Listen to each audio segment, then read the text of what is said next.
When American troops were under attack at Fort McHenry in 1814, our flag got tattered and torn. Yet that tattered flag continued to wave proudly in the sky for all to see. Yes, that tattered flag was still relevant. See, when symbols of America get attacked, like our flag on that day, they become more relevant and more dear to our hearts than ever before. So too with the United States Constitution. While its meaning has been creatively twisted by courts and people, and while some of its provisions have been conveniently ignored, the Constitution becomes more relevant in our lives today as it was the day it was born on September 17, 1787. Our founding fathers were visionary to make a document that transcends time. It fit the needs of a government and its people 225 years ago and continues to do so today. But after all, that was the brilliant plan of our founding fathers. No assault or manipulation from individuals, from special interest groups, or from controlling government officials will ever destroy the bedrock of American principles. Some citizens could argue that our Constitution is irrelevant because the provisions do not fit the needs of a rapidly changing society. We have issues of terrorism, escalating costs of healthcare, poverty, and information technology that was unforeseen by our forefathers. Citizens argue that we must mold the Constitution to meet these changes. I argue the complete opposite. It is society and government that must conform to the Constitution, not the other way around.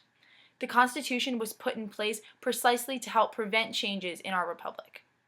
Let me exemplify. Just because people cannot afford health care does not mean we should interpret the Constitution to allow the federal government to ignore the 10th Amendment and bestow free health care on our people. Our nation must remedy the problem of rising health care costs in a way other than manipulating the Constitution. The Constitution should dictate the plan.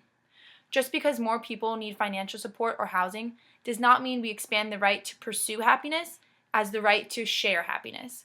We should not manipulate the Constitution to allow for easy, convenient, and non-sustainable redistribution of wealth.